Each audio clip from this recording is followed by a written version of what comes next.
Microsoft এক্সেলের যোগ আমরা সকলেই করতে পারি, কিন্তু যখন আমাদেরকে বলবে যে শর্ত সাপেক্ষে যোগ করতে হবে, তখন আমরা কিভাবে করব? হ্যাঁ, শর্ত সাপেক্ষে যোগ দু ধরনের হয়ে থাকে। একটি হচ্ছে একটি মাত্র শর্ত থাকবে, সেটাকে যোগ করতে হবে। আরেকটা হচ্ছে দুই বা একের অধিক শর্ত থাকবে, সেগুলোকে যোগ করতে হবে। এবং এই দুইটা যোগকে দুইটি ফর্মুলা দ্বারা যোগ করতে হবে। এবং কোন সময় কোন ফর্মুলা কিভাবে অ্যাক্টিভ করব, কিভাবে অ্যাপ্লাই করব, সব কিছু নিয়ে বিস্তারিত থাকছে আজকের এই ভিডিওতে। সো ভিডিওটি সম্পূর্ণ মনোযোগ দিয়ে দেখতে হবে, কারণ আজকের ভিডিওতে যদিও একটু সময় নিয়ে কথা বলবো, কিন্তু বিস্তারিত আলোচনা করব। দুইটা ফর্মুলা নিয়ে আলোচনা করব, একটা হচ্ছে সাম ইফ আর একটা হচ্ছে সাম ইফস। এই দুইটা ফর্মুলা নিয়ে আলোচনা করব, দুইটার খুঁটিনাটি সব কিছু আপনাদেরকে আজকে দিয়ে দেব। সো ভিডিওটি একেবারেই স্কিপ করবেন না, একবারেই শেষ পর্যন্ত দেখবেন, কারণ ভিডিওটি খুবই গুরুত্বপূর্ণ হতে চলেছে। সো চলুন কথা না বাড়িয়ে আমাদের ভিডিওর মূল টপিক্সের দিকে চলে যাচ্ছি। বাট তার আগেই যারা এখনও আমার চ্যানেলটিকে এখনও সাবস্ক্রাইব করেন নাই, hit the subscribe button, and video ভালো লাগলে অবশ্যই একটি লাইক করবেন। সো ফাইনালি আমরা আমাদের মূল টপিক্সের দিকে চলে যাচ্ছি। Hello everyone, this is Tanvir Hossain and welcome to bright update. ফিরছি আমাদের মূল স্ক্রিন। আমি চলে আসলাম আমার মাইক্রোসফট এক্সেলে। বাট এইখানে আমাদের একটা টেবিল তৈরি করা আছে। টেবিলটা হতে পারে অনেক বড়, কিন্তু যেহেতু আপনাদেরকে বোঝাবো, সেই ক্ষেত্রে আমি একেবারে ছোট ছোট করে টেবিলগুলো আমি সাজিয়ে নিয়েছি, এই জন্যই যে আপনারা একটু ভালোভাবে বুঝতে পারেন। বাট এইখানে একটু দেখেন, লক্ষ্য করেন, আমার এখানে একটা টেবিলে দুইটা কলাম রয়েছে। একটা হচ্ছে প্রোডাক্ট নেম আর একটা হচ্ছে টোটাল সেলস, অর্থাৎ এই প্রোডাক্টগুলো টোটাল কত টাকা সেল হয়েছে সে বিষয় নিয়ে আমার একটা টেবিল তৈরি করা আছে, এবং এটা নিয়ে আমি বোঝাবো। যেমন দেখেন, এখানে রয়েছে কি প্রোডাক্ট নেম এবং প্রোডাক্ট সেল কত হয়েছে সেটা, এবং উপরে আমি একটা বক্স তৈরি করে নিয়েছি। তার কারণ হচ্ছে আপনাদেরকে বোঝানোর জন্য। আমি সাম ইফ নিয়ে এখন কথা বলছি। সাম ইফটা কি, এটাকে একটু ভেঙে নেই। সাম ইফ, এখানে দুইটা শব্দ রয়েছে এবং দুইটারই দুইটা অর্থও রয়েছে। সাম যোগ করা বা এ জাতীয় কিছুকে বোঝায়, আমরা সকলে জানি। এবং ইফ যদি, এখানে বোঝায় শর্ত। তাহলে সাম যোগ ইফ শর্ত, অর্থাৎ শর্তে যোগ করো। শর্তে যোগ করার সময় আমরা সাম ইফটাকে ব্যবহার করব। এবং সাম ইফ কখন ব্যবহার করব? যখন একটি মাত্র শর্ত থাকবে।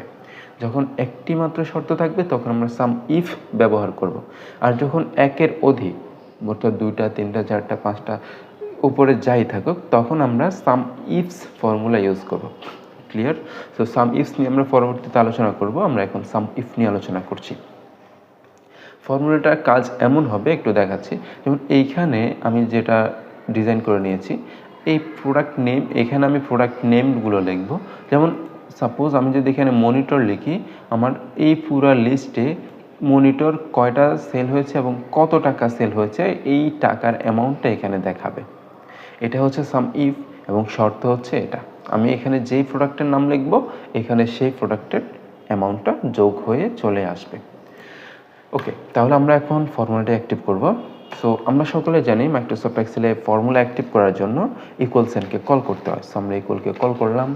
দেন আমরা যেহেতু সাম ইফ ফর্মুলা ইউজ করব, সেখানে আমরা সাম ইফটা অ্যাক্টিভ করব, SUM। তো সাম লেখার পরে এখানে সামের সমস্ত লিস্ট চলে এসেছে, এবং লিস্টের এখানে সাম ইফটাকে দেখতে পাচ্ছি। আমরা সাম ইফে ডাবল ক্লিক করব। ওকে, তাহলে আমাদের এখানে কিন্তু সিনট্যাক্স চলে এসে আরেকটা বিষয় বলে দিই। আমরা অনেকেই ফর্মুলা মুখস্থ করি, বাট মুখস্থ করার কিছুই নেই। আমরা জাস্ট সিনট্যাক্সগুলো বুঝলেই আমাদের হয়ে যাবে। সো এখানে সিনট্যাক্সের প্রথমে রয়েছে কি সামের পরে আমরা অ্যাক্টিভ করলাম। এখন সিনট্যাক্সে রয়েছে হচ্ছে র্যান্স। এখন আমাদেরকে র্যান্স দেওয়ার জন্য বলেছে। সো র্যান্স কি, সেটা তো আমাদেরকে জানতে হবে। তো র্যান্স হচ্ছে যেই লিস্ট থেকে আমরা খুঁজছি, সেটা হচ্ছে র্যান্স। অর্থাৎ একটা মাত্র সেল কিন্তু র্যান্স হবে না, র্যান্স হবে অনেকগুলা সেল মিলে একটা র্যান্স হয়। র্যান্স মানে হচ্ছে এরিয়া, আমরা সকলে জানি। তাহলে আমাদেরকে র্যান্স খোঁজার জন্য বলছে, অর্থাৎ কোত্থেকে খুঁজবো। তো প্রোডাক্ট নেমগুলো যেহেতু আমরা লিখবো, সেজন্য প্রোডাক্ট নেমগুলো হচ্ছে আমাদের র্যান্স। এবং কতটুক র্যাঞ্জে আমার প্রোডাক্ট নেমগুলো রয়েছে, আমার প্রোডাক্ট নেমগুলো রয়েছে এইখান থেকে এইখান পর্যন্ত। সো আমি পুরোটা র্যাঞ্জ সিলেক্ট করে দিলাম। র্যাঞ্জ দেওয়ার শেষ, এখন আমাদের বলছে একটা কমা দেওয়ার জন্য, আমরা কমাটা দিয়ে দিচ্ছি। এরপরে বলছে আমাদেরকে ক্রাইটেরিয়া দেওয়ার জন্য। ক্রাইটেরিয়া কি?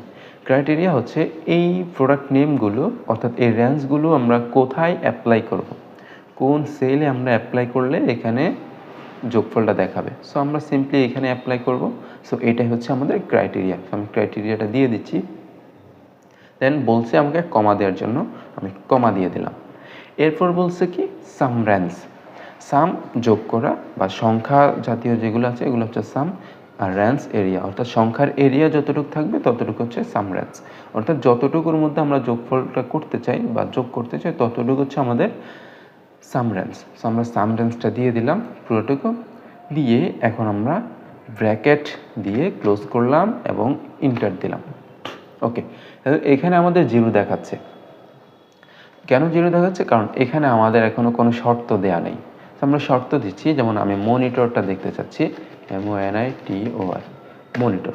যখন আমরা মনিটর লিখে ইন্টারপ্রেস করলাম তখন অটোমেটিক এখানে 45,000 যোগ হয়ে চলে আসছে, অর্থাৎ এগুলা থেকে সবগুলা থেকে যোগ হয়ে এখানে 45,000 চলে আসছে, কারণ মনিটর সেল হয়েছে টোটাল 45,000 টাকা। যেমন একটা 15,000, দুইটা 30,000, তিনটা 45,000।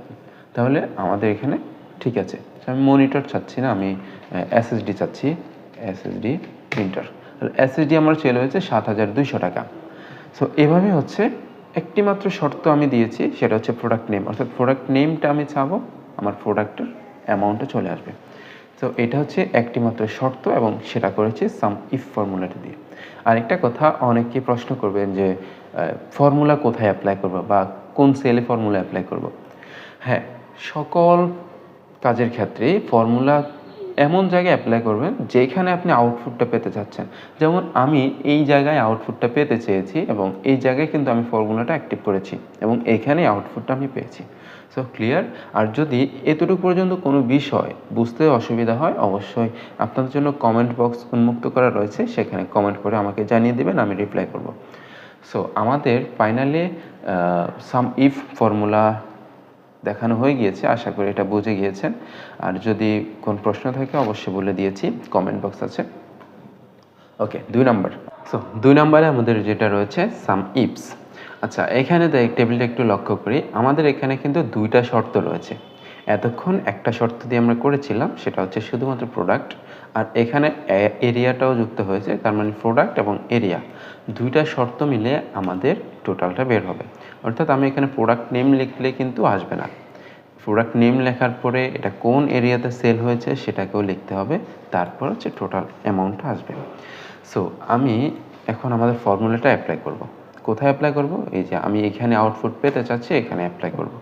আমরা জানি ফর্মুলা অ্যাক্টিভ করার জন্য ইকুয়াল সাইনকে কল করতে হয়, সেটা করলাম এবং আমরা এখন ইউজ করব সাম ইফস। আচ্ছা, সাম ইফসটা আসলে কি? দেখেন, সাম যোগ করা, ইফ শর্ত বোঝায় বা যদি, কিন্তু এখানে ইফের সাথে এস যুক্ত আছে, ইফস তার মানে একাধিক শর্ত। সাম ইফস দ্বারা এখন বোঝাচ্ছে একাধিক শর্তে যোগ। তাহলে আমাদের এখানে একাধিক শর্ত রয়েছে, একের অধিক, তার মানে একের অধিক 2টা শর্ত আমাদের এখানে রয়েছে। সো আমরা 2টা শর্ত, আপনার আসলে 3, 4, 5, 10টা শর্ত থাকতে পারে, সেটা মেটার না। আমি এখানে যেভাবে দেখাবো এভাবে কাজ করবেন, হয়ে যাবে। সো আমি 2টা নিয়ে করছি। সো ইকুয়ালকে কল করলাম, এখন আমরা যাব হচ্ছে সাম ইফসকে অ্যাক্টিভ করব, SUM। ওকে, আমি সাম ইফস, এই যে এখানে ডাবল ক্লিক করলাম, এটা অ্যাক্টিভ হলো। এখানে আমাকে প্রথমে বলছে সাম রেঞ্জ দেওয়ার জন্য। সো আমি সাম রেঞ্জ আগেরতে দেখেছিলাম, সাম রেঞ্জ হচ্ছে যোগের এরিয়া যতটুকু আছে ততটুকু হচ্ছে সাম রেঞ্জ। আমরা সাম রেঞ্জটা দিয়ে দিলাম। এরপরে কমা দেওয়ার জন্য বলছে, কমাও দিয়ে দিলাম। এরপরে বলছে ক্রাইটেরিয়া রেঞ্জ 1। একটু লক্ষ্য করুন, এখন হচ্ছে এতক্ষণ ছিল রেঞ্জ, এখন ক্রাইটেরিয়া রেঞ্জ আবার 1 যুক্ত হয়েছে। 1, 2, 3 এগুলো কেন যুক্ত হয়েছে? কারণ আমার এখানে একাধিক শর্ত যেহেতু রয়েছে, সেই ক্ষেত্রে যে আমাদের ক্রাইটেরিয়া রেঞ্জ 1 অর্থাৎ শর্তর এরিয়া 1, 1 নাম্বার শর্তের এরিয়া দেওয়ার জন্য বলছে। তো আমাদের 1 নাম্বার শর্ত রয়েছে প্রোডাক্ট নেম, প্রোডাক্ট নেমের এরিয়াটা দিয়ে দিলাম। এরপরে প্রোডাক্ট নেমের এরিয়া দিলাম, এরপর আমাদের এই কমা দেওয়ার জন্য বলছে, কমা দিলাম। এরপর ক্রাইটেরিয়া 1, এই যে ক্রাইটেরিয়া রেঞ্জ দিলাম, এখন এই ক্রাইটেরিয়াটা কোথায় বসবে? যেহেতু এখানে প্রোডাক্ট নেমের আন্ডারে বসবে, প্রোডাক্ট নেম, এটাকে আমি ক্রাইটেরিয়া দিয়ে দিলাম। তাহলে আমাদের কমা দেওয়ার জন্য বলছে, কমা দিলাম। তাহলে আমাদের 1 নাম্বার শর্তের কাজ শেষ। এরপর সাথে সাথে টু অ্যাক্টিভ হয়ে গেল, অর্থাৎ 2 নাম্বারটা অ্যাক্টিভ হয়ে গেল। সো ক্রাইটেরিয়া রেঞ্জ 2 এটাকে আমরা দিয়ে দেব।